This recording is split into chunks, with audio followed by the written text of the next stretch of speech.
bacaan umum kita kalau Fatihah. Alhamdulillah.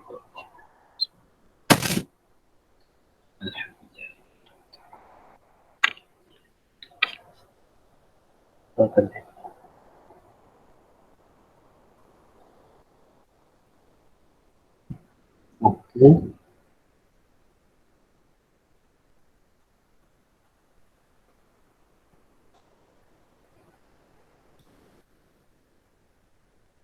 Alright. Jadi kita sambung ya. Dia dah share lebih. Okey, dah share. Okey, so yang belum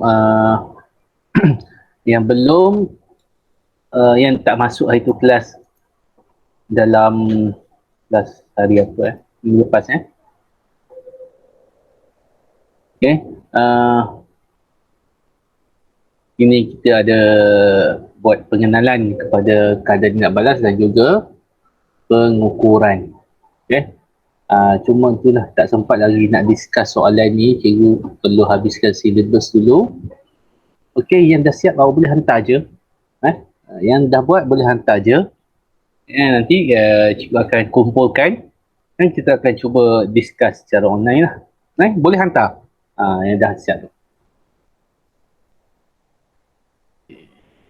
Jadi sekarang kita nak lihat kepada subtopik seterusnya dalam kadar tindak balas, iaitu faktor-faktor yang mempengaruhi kadar tindak balas. So, kadar tindak balas ni dipengaruhi oleh beberapa faktor. Okay, kalau kita lihat slide yang ni, dia dah bahagikan. Okay, so yang pertama, saiz bahan tindak balas. Okay, kemudian keperkataan bahan tindak balas, kehadiran mangkin. Okey, perhatikan perkataan hadir. Perkataan hadir memberi maksud sama ada atau dia ada. Itu masuk perkataan kehadiran. Macam kehadiran dalam kelas kan. Siapa hadir hari ini? Maksudnya ada. Siapa tak hadir? Dia tiada. Okey, itu masuk kehadiran. Kadang-kadang pelajar tak boleh nak tangkap apa maksud kehadiran dalam kimia. Sama saja.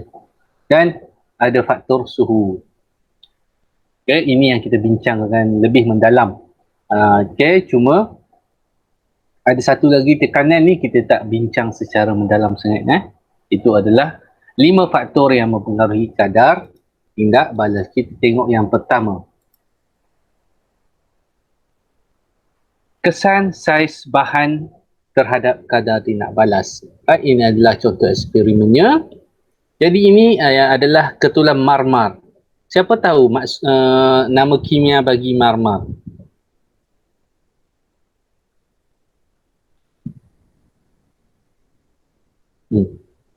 Siapa tahu? Dia sejenis garam. Ada yang tahu?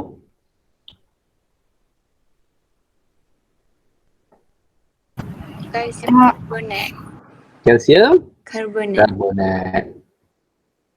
Maksudnya logam karbonat. Jadi sekarang logam karbonat bila ditindak balas dengan asid, apa hasil dia? Kalsium karbonat tambah HCl. Apa hasilnya? Asid. Garam. Garam apa? Garam oksida. Oh, Okey. mana ada garam oksida? Apa maksud garam? Apabila ion hidrogen diganti oleh siapa? Sudah. Tak buat latihan dah ni. Mentang-mentang tak minta latihan, tak buat dah ni. Apabila ion hidrogen daripada asid digantikan oleh ion logam, dia ganti tempat H. Jadi, tempat H sekarang jadi CaCl. Ca2 plus jadi CaCl2. Inilah garamnya. Kalsium klorida. Apa hasil sampingan? Kalau garam karbonat? Karbonat. Itu bab garam. Kalau karbonat, agak-agak apa yang terbebas? Karbon dioksida. Siapa ni suara macam ngantuk ni? Ngantuk. Cikgu baru sampai tahu kat rumah ni daripada Shah Alam daripada pagi ni. Ngantuk juga ni. Okey, tambah CO2. Apa lagi? Satu lagi? H2O. H2O, bagus. Kena sentiasa ulang jadi apa yang kita boleh perhatikan, boleh ukur. Ingat, kadar tindak balas kita nak ukur benda yang boleh diukur. Jadi kat sini apa yang boleh diukur? Yang paling mudah. Dalam gambar rajah ni lah, apa yang diukur sekarang? Jawab cepat, jangan malu-malu. Isi padu gas. Isi padu gas melalui kaedah Sesaran air. sesaran air. Bagus. Jadi ini adalah CaCO3 ditindak balas dengan HCl akan membebaskan karbon dioksida. Karbon dioksida tidak larut dalam air. Bila tidak larut dalam air, dia akan tolak. Jadi gas CO2 terkumpul kat sini. Itu masuk sesaran air. Dia tolak air itu ke bawah. Alright. Jadi apa yang kita nak buat? Nak bandingkan ketulan besar dengan ketulan kecil. Okey. So apa yang kita buat? First kali kita mestilah gunakan yang besar dulu kan, ataupun yang kecil dulu. So ini step eksperimen. Sekarang kita tak boleh buat eksperimen. Jadi kena imagine lah. Kalau ada masa cikgu play yang simulasi tu, kalau tak ada nanti cikgu record kemudian lah. Okay, nak mencari pula videonya. Okay, so pertama sekali kita mestilah sediakan kalsium karbonat. So ingat power of 5. Nak mudah ingat power of 5. Jadi 5 gram.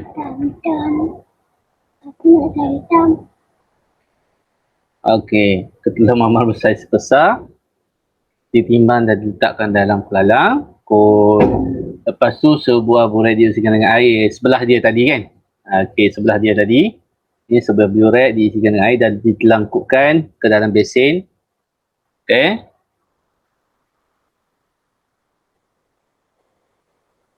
Bacaan awal burek dicatatkan dan dikepit. Lepas tu baru masukkan asid. Awak cuba imagine lah. Tadi kita sediakan marmar, lepas tu sediakan burek secara terbalik dan kepit pada kaki retort.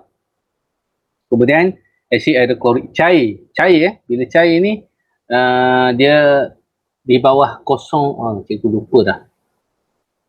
Nanti cikgu kumpulkan balik.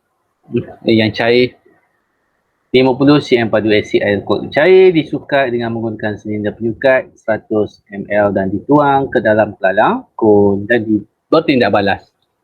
Okay. Eksperimen diulang dengan menggantikan ketulan marmar bersaiz besar kepada yang kecil. Jadi tadi kita gunakan yang besar, lepas tu kita ulang dengan yang kecil. So dia punya result macam ni. So perhatikan, fokus betul-betul. Atas sekali adalah masa. Masa kosong bermulalah setengah minit, 1 minit dan sampailah. Perhatikan bila dia mula malar isi padunya. Awak perhatikan sini. Pada minit ke-4 dia mula malar. Kenapa? Agak-agak. Tak ada jawapan. Okey. Ketulan marmar kecil. Awak tengok. Yang besar dia malar pada minit ke-4. Yang kecil malar pada minit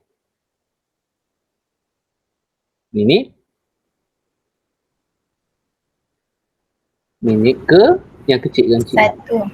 Satu setengah ni kan. Ni. So siapa lebih cepat? Kecil. Yang kecil. Okey. So itu yang dibuktikan melalui eksperimen. Maksima dia tetap 40. Kenapa? Kerana isi padu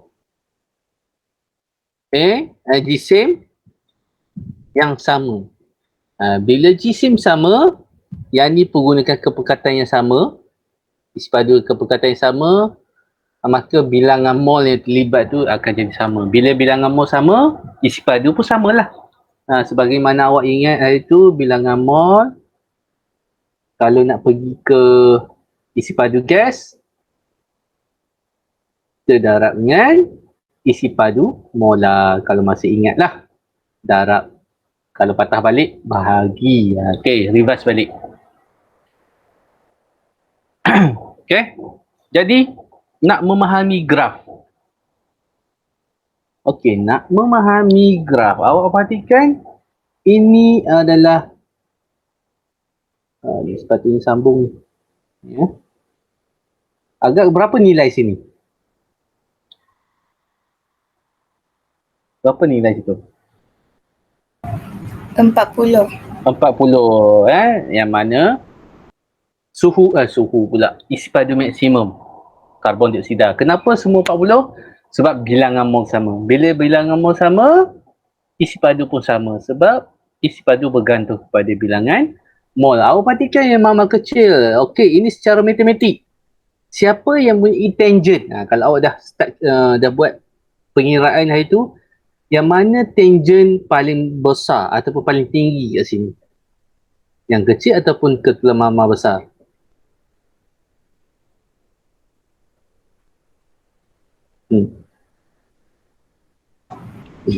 Orang sama jawab.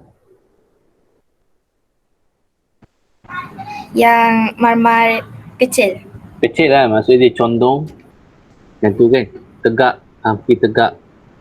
Okay, dan dia mula lengkap pada minit 1.5. Maksudnya tindak balas ini cepat.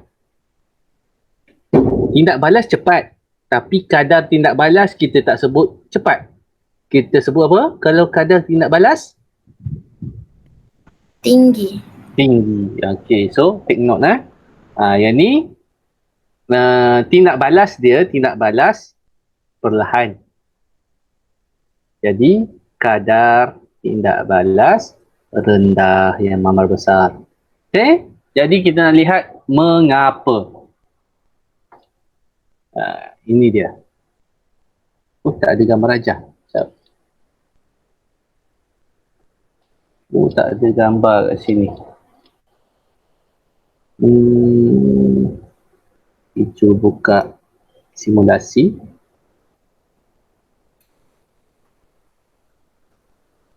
Okay, simulasi yang menunjukkan faktor-faktor yang mempengaruhi kadar tindak balas.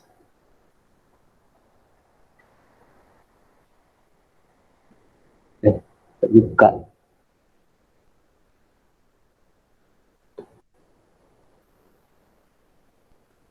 Okay.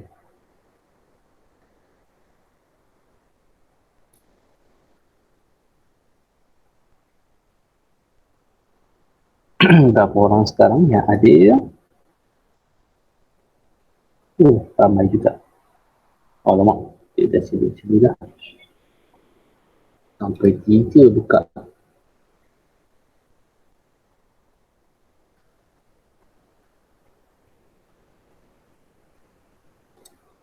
Alright.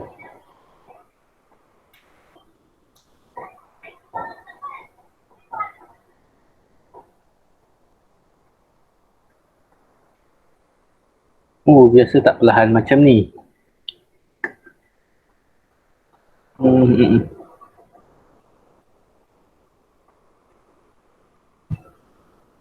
Patutlah ada 2.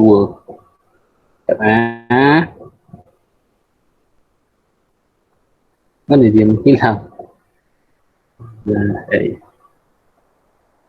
Hilang pula. Kena tengok simulasi kimia ni payah sikit kalau kita tengok dengar je kan. Sekejapnya.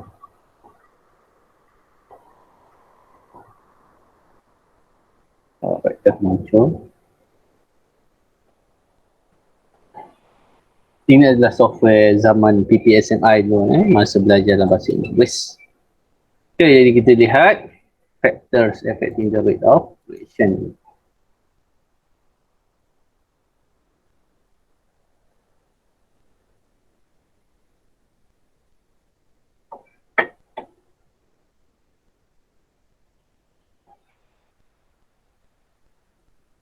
Okay, jadi kat sini kita nak lihat faktor yang pertama, saiz. Right? Jadi kita sediakan jisim yang sama. Ya, tengok kat situ. Okey. Sini ketulang besar, sini ketulang kecil. Okey, maksudnya tadi masuk 131 kan? Maksudnya jisim tu sama. Kita mesti malarkan jisim dia. So awak perhatikan yang mana lebih laju. Ni 130, jisim dia berkurang. Tadi 132 menjadi 130. Yang ni dah 127. Nampak sangat yang laju kan? Laju. So dalam masa 15 saat, perhatikan dia jauh meninggalkan 114, 126. Okey, jadi kita akan lihat kenapa bila saiz kecil kadang tidak balas meningkat. Okay? So ia umpama awak masak daging. Kalau awak beli 1 kilo daging, 1 kilo daging cuba bakar, boleh tak masak? Berbanding kita potong kecil-kecil, kita bakar, mesti cepat masak yang kita potong kecil. Yang besar tadi mungkin kita kena gunakan smoke dekat kedai tu kan, ada mesin untuk smoke seharian, 24 jam dia smoke, dia asapkan. Tu lain. Jadi ini simulasi dia.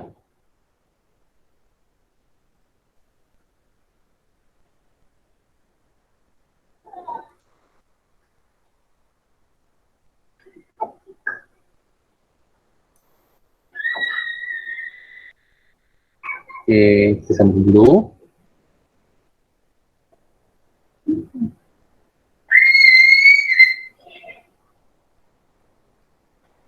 Apa tadi? Okey, ni dia. Okey, kesimpulan dia, kenapa isi padu sama? Kerana yang paling tepat sekali awak boleh jawab adalah bilangan mol sama. Okey. So dia punya kesan saiz bahan tadi, saiz bahan yang kecil, luas permukaan besar. Okey. Makin kecil saiz bahan, luas permukaan besar. Luas permukaan yang terdedah lah. Ingat masak daging tadi. Luas permukaan. Nanti awak tengok dalam modul awak, tak silap muka surat, lupa dah, 129 mungkin, yang ada flow, nanti aku buka je lagi.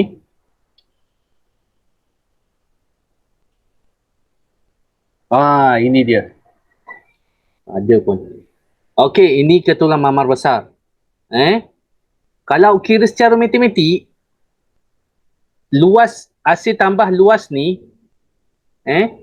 luas ini, luas permukaan lah, lebih tepat luas permukaan, kita kira secara luas lah macam matematik, lebih kecil, lebih kecil berbanding luas ini. Awak tengok ada 1, 2, 3, 4, berapa tu, ada banyak permukaan yang terdedah. Nampak kat situ yang merah agak-agak apa ni? Yang merah. Apa dia yang merah tu? Ion hidrogen. Ion hidrogen ada kat sini kan? Maksudnya awak tengok ada sedikit saja permukaan yang dilanggar. Kita gunakan istilah dalam kadar indah manis, melanggar. So sekarang ada sedikit saja ion hidrogen yang melanggar kalsium karbonat tu. Maksudnya yang lain-lain ni tak dapat nak langgar. Sebab luas permukaan dia, dua ni kecil.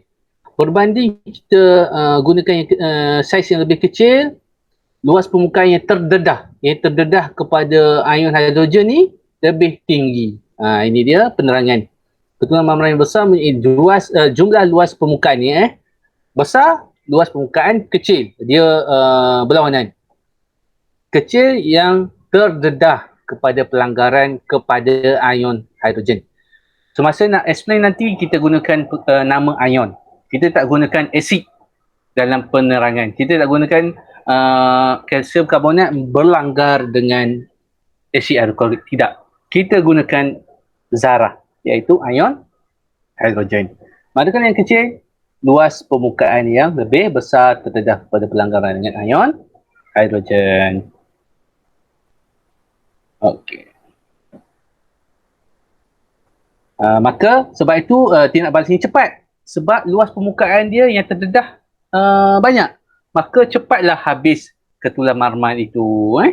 Bukan ketulan marmar yang habis, hidrogen.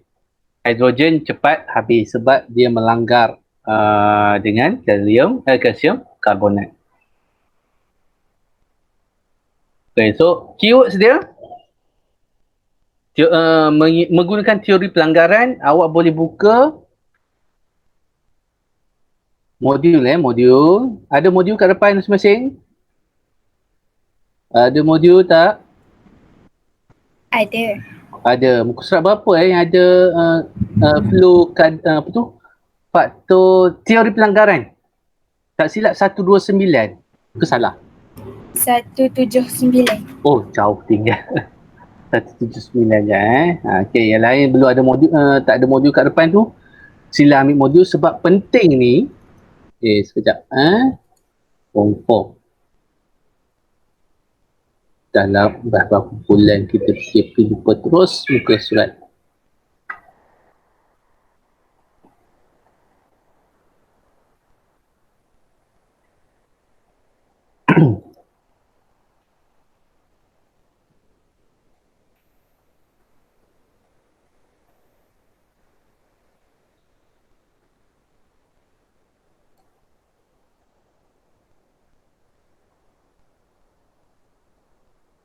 Lambat. Okey, tak tahu apa jadi dalam ni, dia lambat. Okey, tak apa. Tadi kita sebut berlanggar kan? Okey. So inilah dia teori pelanggaran. Okey. Sambil-sambil tunggu slide dulu ke. Dalam keadaan tindak balas ada melibatkan pelanggaran. A berlanggar dengan B. Sebagai contoh tadi, kalsium karbonat dia tak mengion kalsium karbonat sebab tak larut kan. Dia melawan ion hidrogen. Maksudnya dua zarah ni berlanggar antara satu sama lain. Dan pelanggaran berkesan ada menyatakan bahawa bagi tindak balas tu untuk berlaku, zarah-zarah mesti berlanggar. Kalau tak berlanggar, tiada tindak balas. Jadi dia mesti berlanggar. Tapi tidak semua pelanggaran akan menghasilkan tindak balas kimia. Hanya pelanggaran berkesan saja akan menghasilkan tindak balas kimia. Awak tengok. Okey, kat sini. Okey, nampak? Cepat sangat Nampak tak yang atas tu warna biru kot? Biru kan? Asalnya biru tu biru dengan biru. Merah dengan merah. Tapi bila berlanggar, dia bergabung biru dan merah. Manakala yang ni, betul ke warna biru ni? Ni merah kan? Betul. Betul. Merah. So, perhatikan ini, biru-biru, merah-merah, berlanggar, dia tidak berubah. Maksudnya, dia still berpasangan dengan benda yang sama. Yang ni pula, mula-mula biru-biru, merah-merah, dan dia berlanggar antara biru-biru dan merah-merah tu, berpecah. Menghasilkan bahan yang lain. Iaitu, kalau tadi biru-biru, sekarang biru dan merah bergabung. So, itu tindak balas, itulah pelanggaran berkesan. Dia ada syarat dia. Orientasi yang betul, mesti cukup tenaga. Itu syarat. Syarat pelanggaran berkesan. Tu berlaku dalam orientasi. Orientasi maksudnya dalam kedudukan yang betul dan cukup tenaga. Mempunyai tenaga minimum yang kita akan tengok selepas ini dalam faktor mancing. So, ni adalah pelanggaran berkesan.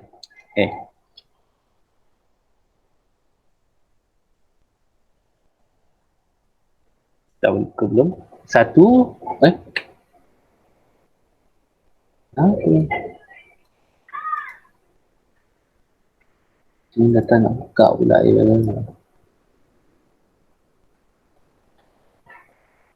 Jadi semasa penerangan awak kena rujuk pada muka surat. Oh, dia tak nak. Dia ada kat sini. Oh, ada kat sini. Patut dia tak muncul. 179 tadi ya.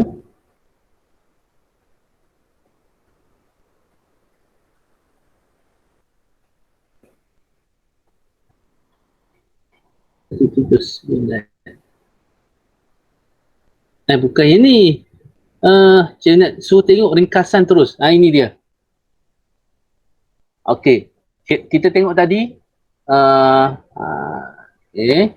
Ini chart bukan chart takleh. Carta buku bukan. Flow untuk awak menerangkan kesan faktor tadi.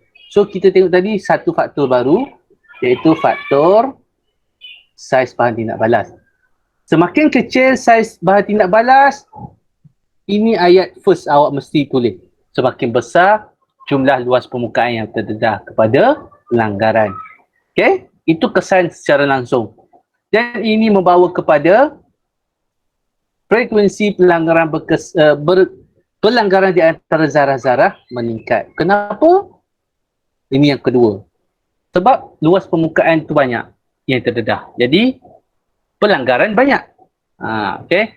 Bila pelanggaran banyak, kebarangkalian untuk frekuensi pelanggaran berkesan semakin tinggi. Maksudnya, frekuensi pelanggaran berkesan yang orientasi betul cukup tenaga tadi semakin meningkat. Bila pelanggaran meningkat, pelanggaran berkesan meningkat, ini poin ketiga.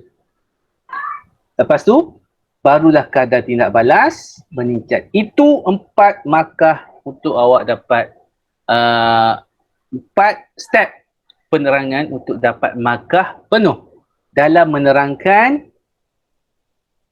faktor-faktor mempengaruhi kadar tindak balas berdasarkan teori pelanggaran.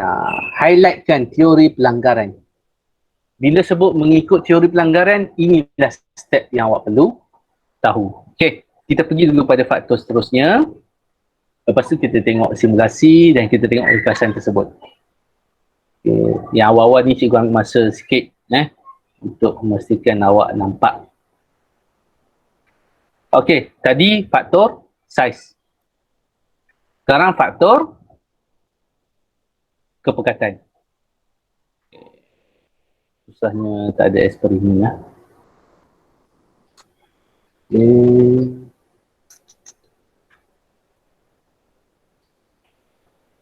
Alright, jadi ni eksperimen terus. Ini faktor kepekatan. Jadi, tadi faktor saiz, kita gunakan saiz besar, lepas tu saiz kecil.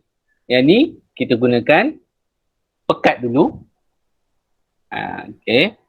So, kita sedia dulu natrium thiosulfate. Lepas tu, kita sediakan asid hidroklorik. 2 mol ini pekat. Okay, jadi tindak balas antara natrium thiosulfate dan asid hidroklorik ni menghasilkan mendakan warna kuning. Hari tu cikgu dah tunjuk kan. Okey, eksperimen ni dia melihat masa yang diambil untuk tanda X tu hilang. Tanda X tu menunjukkan pembentukan sulfur. Ada sulfur terbentuk. So awak tengok balik dalam bab awal, dalam satu topik awal hari tu kita ada bincang kaedah pengukuran yang menandakan. Okay, ada sulfur kat situ kan. Tindak balas ini menghasilkan sulfur, kopi sulfur. Okay, jadi lepas masuk asid pekat tadi, kita goncang-goncangkan. Awalnya kita nampak transparent. Nampak jangan jelas. Lama kelamaan, tanda pangkah tidak dapat dilihat daripada atas. So, kita ulang dengan kepekatan natrium thiosulfate yang cair. Tadi 2, kita turunkan kepada 1, kepada 0.5. Jadi, ini result dia. Okay. So, kita tengok result dia. Kita terus fokus kepada kepekatan. Okay. So, kepekatan natrium thiosulfate 0.2, 0.16 nampak semakin cair kan, semakin kecil. Bila kepekatan semakin kecil, awak perhatikan masa. Masa dia semakin meningkat, maksudnya semakin lambat. Dan kita gunakan satu permasa untuk melukis graf. Satu permasa ni mewakili kadar tindak balas. Mewakili kadar tindak balas. So ada dua graf kita plot. Satu melawan masa, satu lagi kepekatan melawan satu permasa. Ini adalah mewakili kadar tindak balas. So ini grafnya. So perhatikan graf, kita bermula dengan 0.2 kan. Okey, lepas tu kita mula cairkan dia sampailah 0.04. Didapati masa yang diambil semakin berkurang. Semakin meningkat semakin meningkat kalau cair. So dia decrease macam ni lah. Kita perhatikan kalau 0.2 T1 ni cepat kan. Tapi kalau cair 0.04 T2 ni masa yang lambat. Ini melawan masa, dia lengkung macam ni. Lengkung macam ni. Untuk satu permasa kita akan dapat graf straight. Nampak beza dia. Kalau melawan satu permasa, kita dapati semakin pekat nitrogen trisulfate semakin besar satu permasa, semakin tinggi kepekatan. Ini adalah graf garis lurus kan. Kita dapat membuat kesimpulan bahawa kepekatan berkedar langsung dengan satu permasa, iaitu semakin meningkat masa, semakin meningkat kepekatan. Jadi kadar tindak balas bergantung langsung dengan kepekatan, iaitu kadar kepekatan meningkat, kadar tindak balas pun meningkat. Ini penerangan dia. Kalau tadi kita tengok luas permukaan. Sekarang perhatikan 0.2 nilai-nilai ni semakin mengecil kan. Kita ambil 3 dulu. Awak kira yang merah ni. Merah ini mewakili ion hidrogen. 1, 2, 3. Sorry. Terbalik.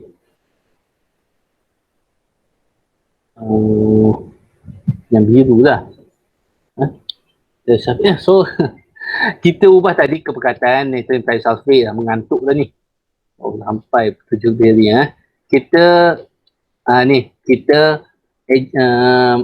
manipulasikan kepekatan nitrogen trisulfate.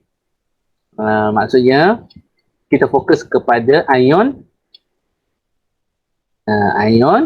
thiosulfate yang berwarna biru ni, biru gelap kan. So awak perhatikan kalau 0.2 banyak tu. 0.16 awak tengok yang biru tu semakin sikit kan. Semakin sikit. Bila sangat cair ada 2 je. Jadi ni umpama kereta di jalanan. Bila banyak kereta, kebarangkalian berlaku pelanggaran sangat tinggi kan. Masa musim-musim raya je, kita dengar banyak aksiden berlaku. Sebab apa? Sesak. So sama macam ni. Jam. Sangat sesak. Sebab bila kepekatan nitrogen trisulfate ini meningkat ataupun besar, tinggi, bilangan zarah dia banyak. Awak kira lah. So bila semakin berkurang, yang biru pun semakin berkurang. Sampailah 2. Ini adalah lukisan saja. Sebenarnya banyak lagi bilangan tu. Bilangan bulat-bulat tu banyak. Sebab 1 mol 6.02 darab 10 kuasa 23. Jadi ini secara gambaran. Kenapa yang merah tu tak berubah bilangan dia? Ada siapa boleh jelaskan? Si cikgu jom cakap ni. Nak minum air jap. Fikir kenapa yang merah tak berubah bilangan dia? Sebab isi padu HCl dia malar. Malar, sama kan? 5 ml. Isi padu dan kepekatan HCl tu malar.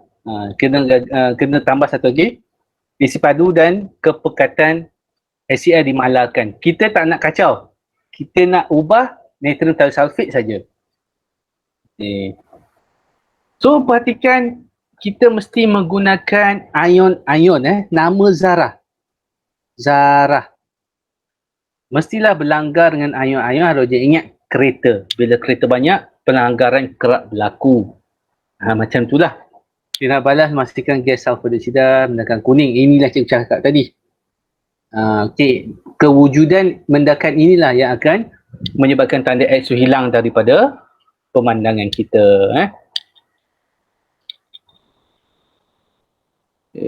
Ini dia. Mula-mula kita lihat transparent. Dalam masa beberapa saat, dia akan mula membentuk mendakan yang akan menenggelamkan ataupun menghalang pemandangan kita. Sebab pepejal. Ini adalah pepejal sebenarnya. Pepejal, sulfur, mendakan sulfur dah wujud. Jadi dia menghalang. Dia menghalang cahaya lah. Benda legap. Legap. Jadi penerangan dia panjang kan. Awak tengok kat situ. Panjang. Okey. Jadi ringkasan dia, silalah awak rujuk selalu muka surat 184 ini. Tadi 1, 2, 3, 4. 1, 2, 3, 4. 4 markah. So kita tengok sekarang kepekatan bahan tindak balas. Semakin tinggi kepekatan, semakin banyak bilangan zarah dalam satu unit isi padu. Itu perkataan pertama yang awak perlu tulis dalam poin bila soalan tanya berdasarkan teori pelanggaran. Yang cikgu ulang-ulang, teori pelanggaran je awak rujuk muka surat 184. Seterusnya sama. Poin yang sama iaitu poin yang kedua, pelanggaran di antara zarah-zarah meningkat. Bila pelanggaran meningkat, pelanggaran berkesan pun juga meningkat. Ini akan meningkatkan kadar tindak balas. Dan perhatikan,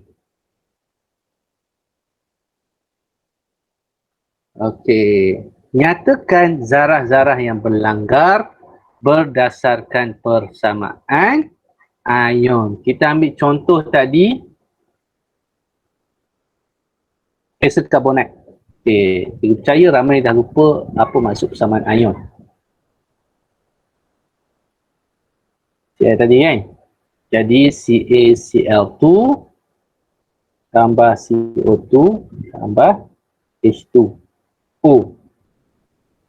Cl ada 2. Jadi kita pecahkan. Ini kita boleh pecahkan. Ini kenapa tak boleh pecahkan? Sebab tak larut. Jadi tak membentuk ion lah. Ini adalah garam larut. Kalsium 2+ tambah 2Cl. Ni 2 tertinggal.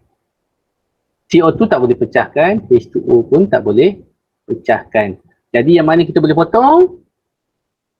Cl. Jadi apa yang berlanggar sekarang? Apa yang berlanggar?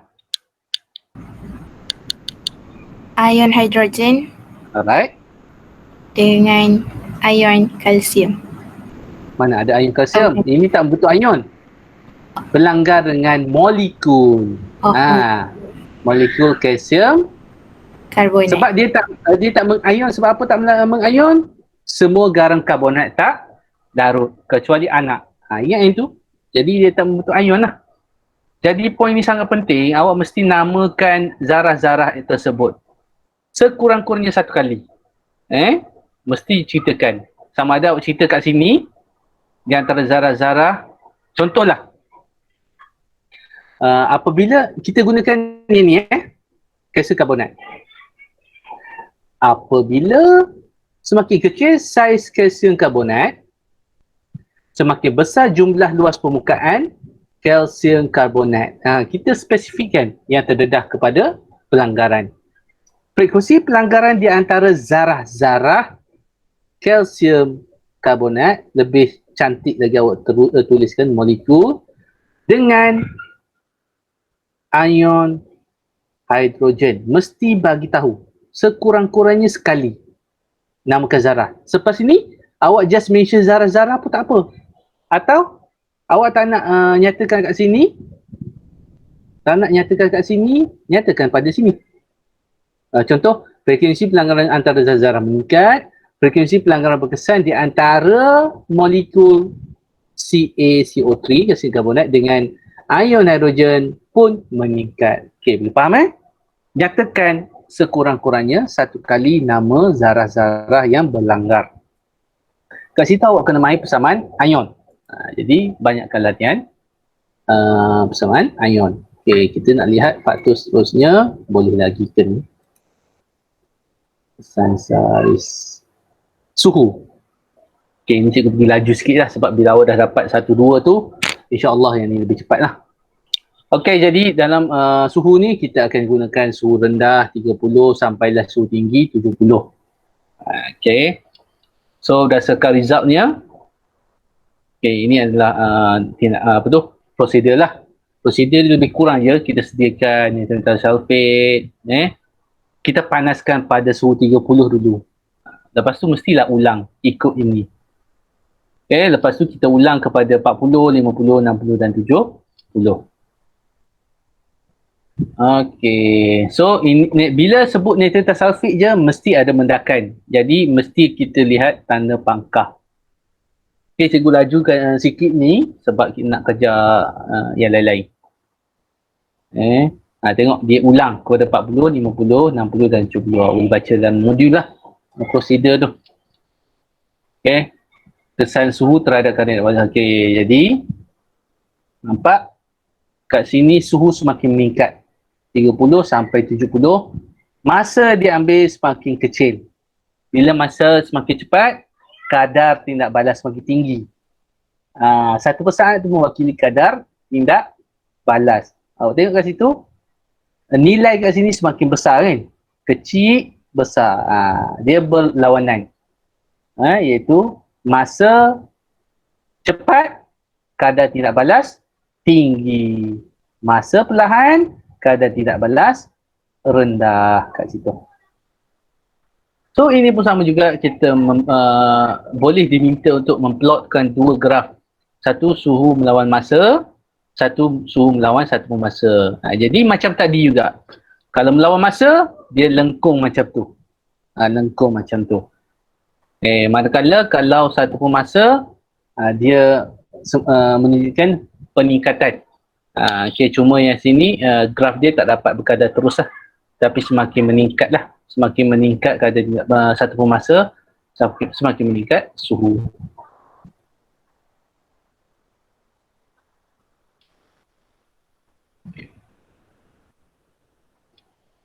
Alright. Jadi apa kesan suhu? Cikgu ringkaskan kepada modul awak ni. Kita sampai suhu je. Makin kita sambung kemudian. Suhu campuran tindak balas. Poin pertama, semakin tinggi suhu, semakin tinggi tenaga kinetik zarah-zarah tindak balas. Bila panas, zarah-zarah tu bergerak dengan lebih laju. Jadi bila laju, sama macam kereta juga. Sama je analogi macam kereta. Kalau kereta bergerak laju, kemungkinan pelanggaran berlaku itu tinggi kan? So maksudnya kat sini, kalau suhu tu tinggi, tenaga kinetik tinggi dan seterusnya, awak ikut je flow tu. Frekuensi pelanggaran antara zarah-zarah meningkat dan seterusnya frekuensi pelanggaran berkesan di antara zarah-zarah, namakan kat situ mengikut apa dalam soalan tu. So kena buat persamaan ion. Lepas tu kadar tindak balas meningkat. Alright, boleh. Kita tengok simulasi lah. So harap bersabarlah, kita belajar dengan online ni tak banyak yang boleh kita buat. Nasib baiklah ada banyak simulasi juga yang boleh membantu ni.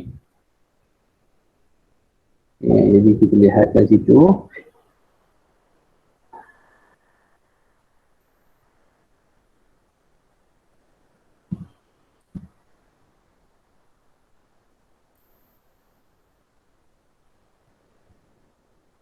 Kita sambung yang tadi, ada dua pula ke. Tadi kita lihat simulasi untuk saiz kan.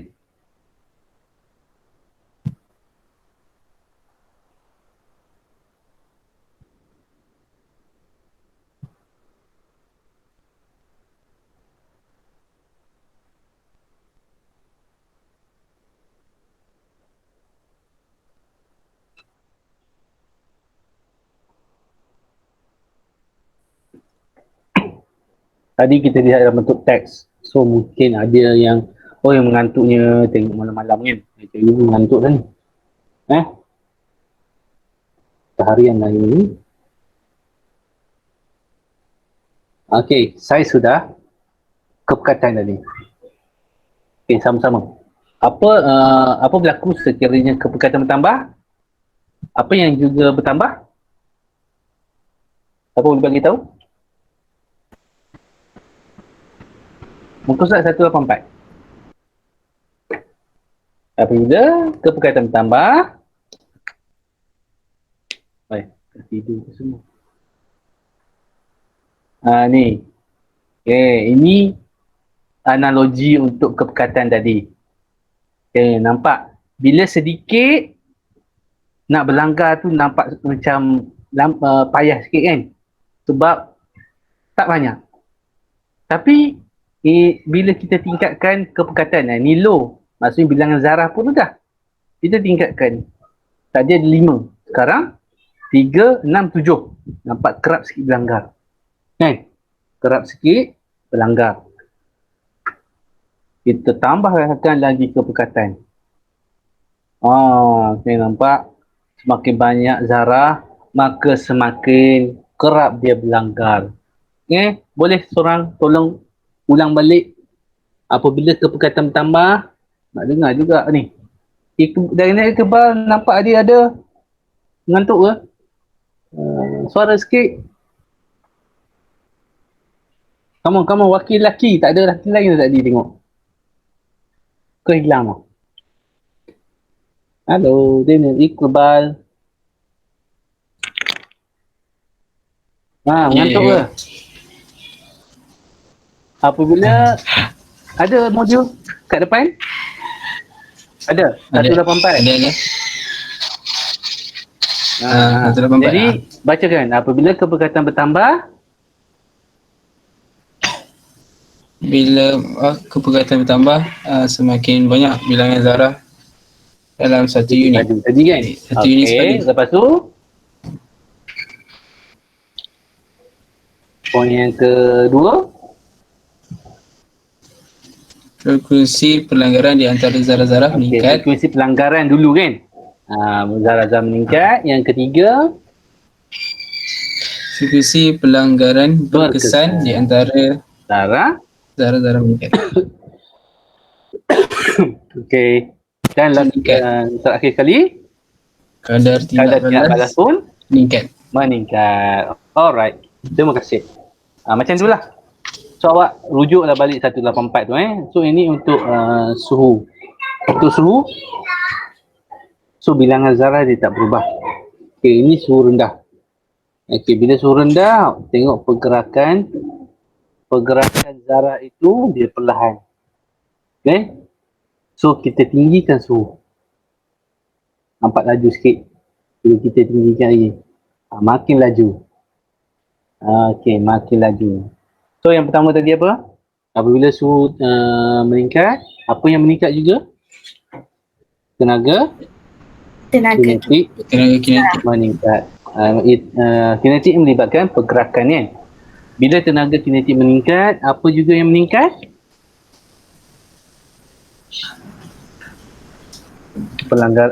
Kadar pelanggaran. Bila kadar pelanggaran meningkat, maka pelanggaran berkesan pun meningkat. So kena namakan zarah-zarah kat situ kan. Kena namakan zarah-zarah di situ. Okey. Alright, jadi kita cover 3 faktor untuk malam ini.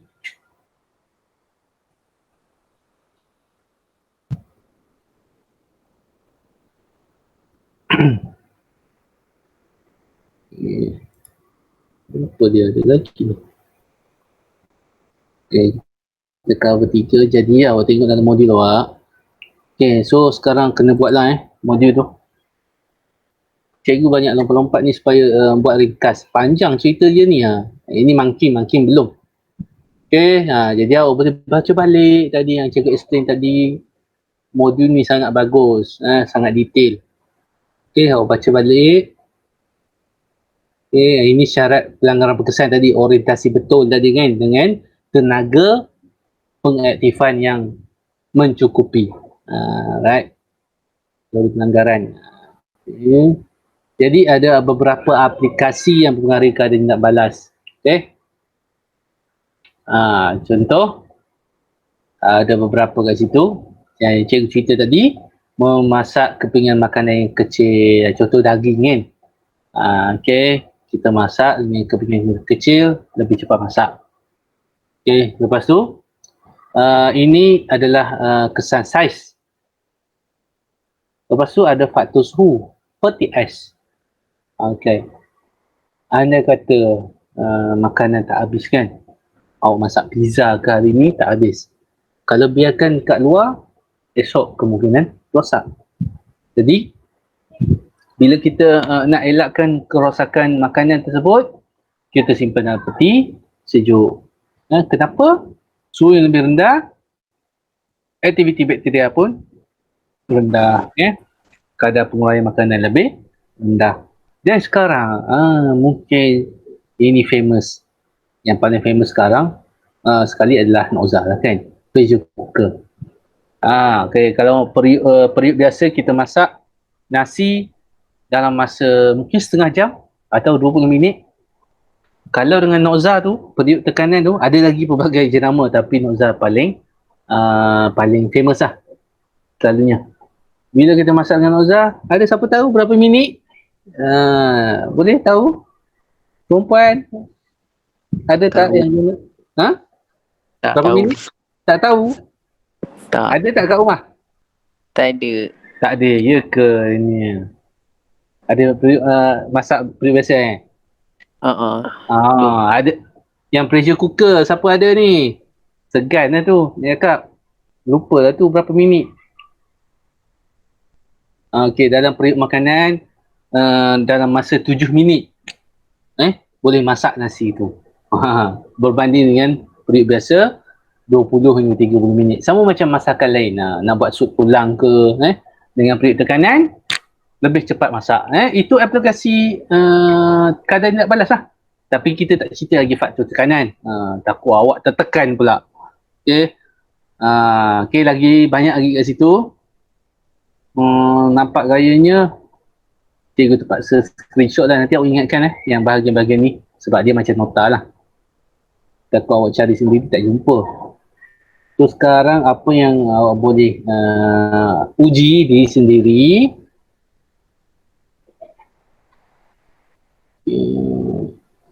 So sentiasa rujuk muka surat 184.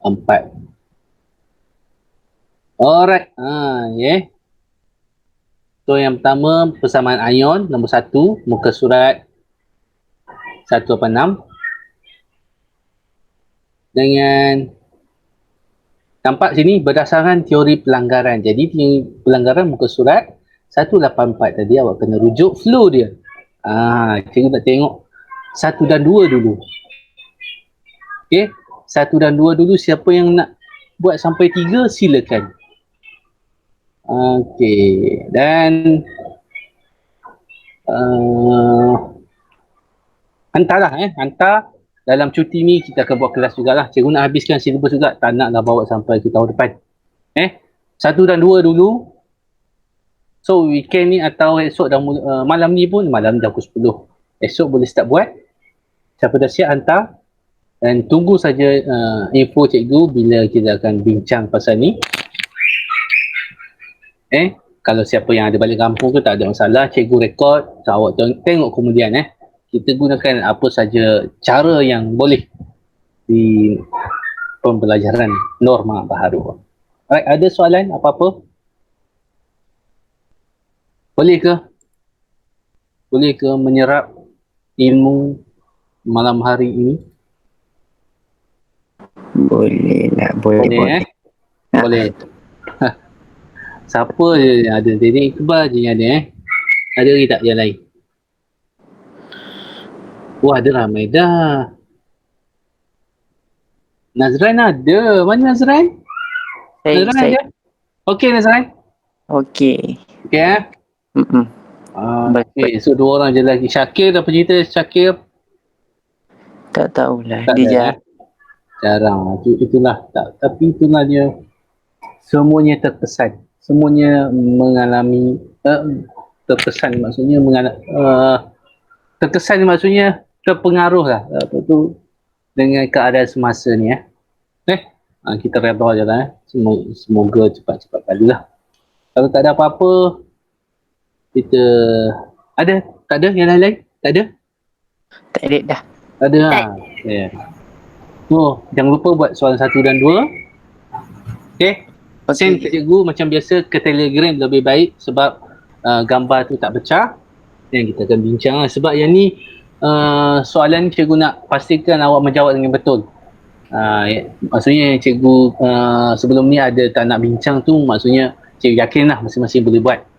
Yang ni biasanya pelajar dia tak follow yang muka surat 184 tu, jadi rugilah. Kalau tak ada apa-apa kita tangguhkan kelas kita malam ini dengan tasbih kafaran. Surah Al-Asr. La ilaha astaghfirullah. Bismillahirrahmanirrahim. Illa alladhina